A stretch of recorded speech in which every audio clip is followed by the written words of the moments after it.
फार नाही पण थोडे दिवस गाडून घे स्वतःला.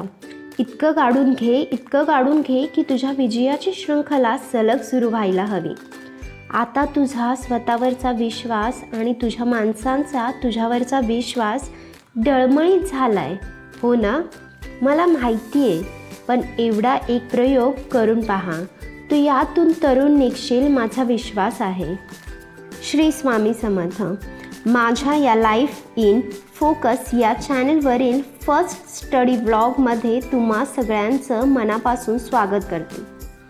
आता जसजशी कंबाईंड एक्झाम जवळ येत आहे तसतशी आपल्याला आठवायला लागतं की अरे आपले हे राहिले आहे, अजून ते राहिले आहे, काही सुचत नाही. अशा वेळेस रोज हाच प्रश्न पडतो की हे करू की ते करू.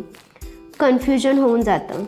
ज्यांनी राज्यसेवा दिली आहे किंवा ज्यांचा ऑलरेडी सगळा स्टडी झाला आहे अशांना एवढं टेन्शन कदाचित येत नसेल, पण माझ्यासारखे जे हाऊसवाईफ असतील, जॉब करत असतील, लहान मुले असतील किंवा घरातले बघून सगळं करावं लागत असेल अशांना नक्कीच टेन्शन येणं साहजिक आहे.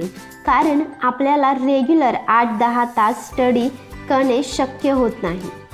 कितीही ठरवून अभ्यासाला वेळ द्यायचा बोललो तरी तसं होत नाही.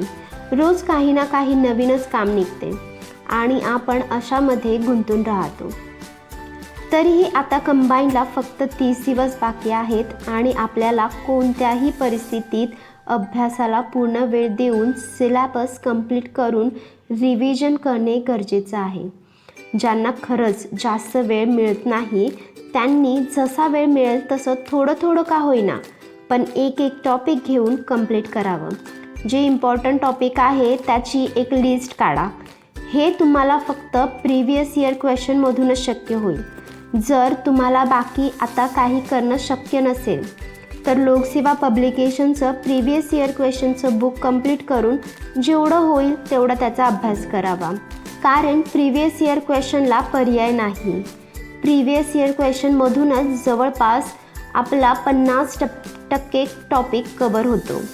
मला वाटतं ज्यांना बाकीचं शक्य नाही त्यांनी त्याच बुकची जास्त वेळा रिव्हिजन करावी. करंट अँड मॅथ्स रिझनिंगवर फोकस करावा.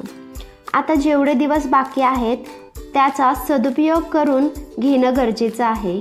कोणतीही कारणं असो, आपण जे स्वप्न बघितले आहे, जे स्वप्न आपण आपल्या आईवडिलांना दाखवले आहे ते स्वप्न सत्यात उतरवणं आपली जबाबदारी आहे. जेवढा वेळ मिळेल, जेवढे दिवस मिळतील तेवढे प्रामाणिकपणे कष्ट घेणं आता खरं तर गरजेचं आहे. आज मी असाच तुम्हाला 30 दिवसांची स्टडी स्ट्रॅटेजी सांगणार आहे. जी मी स्वतःसाठी ठरवली आहे तीच मी तुमच्यासोबत शेअर करणार आहे, जी तुम्हाला योग्य मार्गदर्शन ठरेल.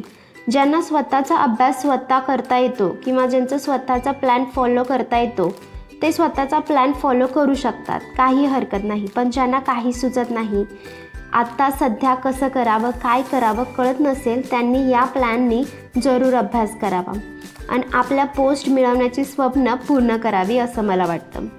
आपली एक्झाम 5 जानेवारीला आहे आणि आता आपल्याला आजपासून करेक्ट 30 दिवस मिळाले आहेत. तर आपले 4 रिव्हिजन होतील या हिशोबाने हा प्लॅन आपल्याला सगळ्यांना फॉलो करायचा आहे. आपण 4 स्लॉटमध्ये हा प्लॅन डिवाईड केला आहे. हा अशा प्रकारे प्लॅन आहे ज्याच्यामध्ये आपण 4 रिव्हिजन प्लॅन केले आहेत 30 दिवसामध्ये. जसं की 15 दिवस, 10 दिवस, 6 दिवस आणि 2 दिवस असे मिळून आपले 4 रिव्हिजन होणार आहे. आपले GSचे 6 विषय आहेत: polity, economic, geography, history, science आणि करंट आणि मॅथ्स रोज 2 ते 3 तास आपण त्याचा स्टडी करणार आहोत. करंट गेला की आपले विषय राहतात 5 विषयांसाठी आपण ते 15 दिवस डिवाईड करणार आहोत.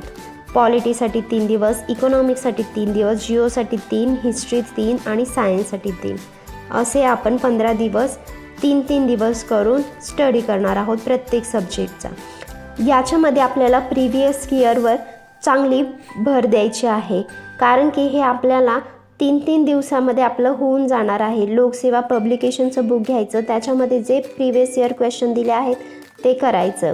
दुसऱ्या रिव्हिजन आपली होणार आहे ती 10 दिवसामध्ये होणार. प्रत्येक सब्जेक्टसाठी आपण 2-2 दिवस दिले आहेत आणि याच्यामध्ये फक्त आणि फक्त आपल्याला रिव्हिजनच करायची आहे. कोणताही बाकी राहिलेला डेटा यामध्ये करायचा नाही, कोणताही टॉपिक जास्त एक्स्ट्रा करायचा नाही. जर काही आठवलंच, काही राहिलं असेल इम्पॉर्टंट तर ते तुम्ही करून घेऊ शकता. अशा प्रकारे आपली ही सेकंड रिव्हिजन 10 दिवसात कंप्लीट होणार आहे. आता थर्ड रिव्हिजनसाठी आपण 6 दिवस घेतले आहेत. थर्ड रिव्हिजन म्हणजे 1 day for each subject.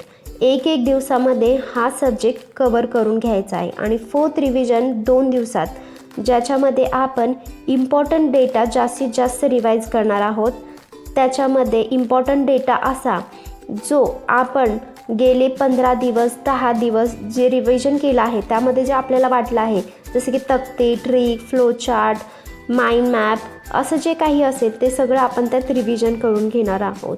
First revision, second revision, third revision आणि फोर्थ रिव्हिजन असे आपले 4 रिव्हिजन सलग होणार आहेत. 15 दिवस आणि 10 दिवस जे कवर करणार आहोत टॉपिक, तर ते आपल्याला ना त्याची ना साईडला लिहून घ्यायचं आहे एका वहीवरती. ते टॉपिक कोणते आहेत, काय आहेत ते सगळं लिहून घ्यायचं आणि त्या हिशोबाने आपल्याला हे एक एक करून करायचं आहे. त्यासोबतच आपल्याला पेपर सॉल्विंगसुद्धा करायची आहे. जे मार्केटमध्ये अवेलेबल असतील पेपर ते घ्यायचे आहेत आणि ते समजा जर 3 दिवसाचा ज्यांचा स्टडी झाला आहे ते 1 दिवस रिव्हिजन करू शकतात, 1 दिवस पेपर सॉल्व करू शकतात आणि जे टॉपिक येत नाहीत तर ते तिसऱ्या दिवशी कवर करू शकतात. असं 3 दिवसामध्ये हे करू शकतात. तेच 2 दिवसामध्येही तेच करायचं आहे. ज्यांचं पहिल्यांदा झालं असेल त्या दिवसामध्येही पेपर सॉल्व करायचा आहे. 1 दिवस पेपर सॉल्व करायचं आणि जे टॉपिक राहिलेले आहेत, जे क्वेश्चन येत नाहीत तर ते क्वेश्चनचं टॉपिकनुसार आपण एक कंप्लीट करून घ्यायचं आहे. आणि थर्ड रिव्हिजन आणि फोर्थ रिव्हिजन तर होऊनच जाईल.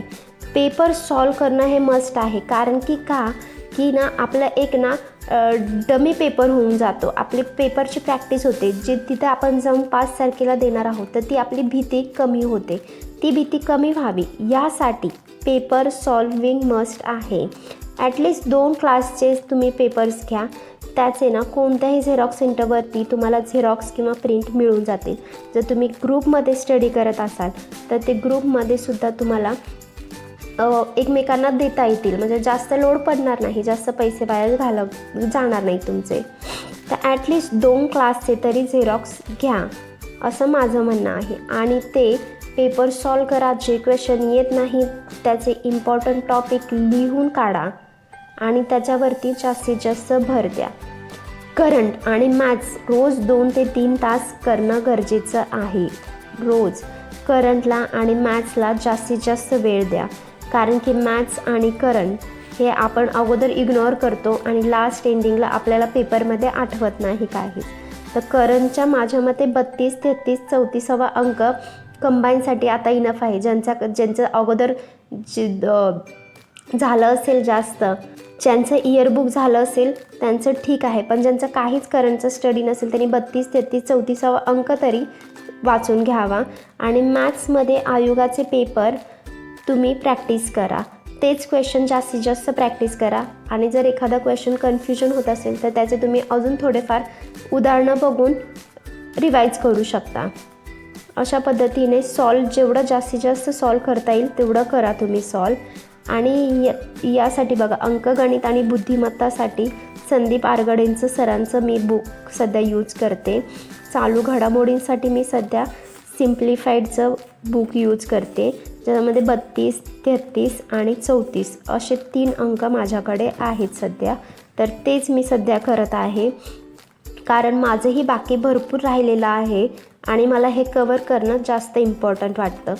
जास्त दुसरा डेटा कवर करण्यापेक्षा यातलाच डेटा कवर करणं मला गरजेचं वाटतं. त्यासाठी मी हे घेतलं आहे. आता हा प्लॅन जो तुमच्यासमोर आहे तर या प्लॅनसाठी तुम्हाला जास्तीत जास्त वेळ द्यावा लागणार आहे. जास्तीत जास्त वेळ म्हणजे कसं की आता 30 दिवस बाकी आहेत आणि 30 दिवसामध्ये सगळं कवर करायचं आहे. तर ॲटलिस्ट तुम्हाला 8 ते 10 तासात तुमचं सगळं टार्गेट तुम्ही कंप्लीट करणार आहात कोणत्याही सिच्युएशनमध्ये. तर प्लीज हा प्लॅन फॉलो करा. आणि मला वाटतं की हे तुमच्यासाठी इनफ असेल. ज्यांचा स्टडी झालेला नाही त्यांच्यासाठी हे आहे. आणि जरी कुणाला काही डाऊट असेल तर तुम्ही मला कमेंट करू शकता. कमेंटमध्ये डाऊट असतील तर ते विचारा. हा व्हिडिओ बघितल्यानंतर स्टडीला स्टार्ट करा. ज्यांनी अजून कोणी सिरियस घेतलं नसेल त्यांनी सिरियसली घ्या आणि स्टडी स्टार्ट करा. जर तुम्हाला असेच नवनवीन व्हिडिओ बघायचे असतील तर चॅनलला नक्कीच सबस्क्राईब करा आणि लाईक करायला विसरू नका.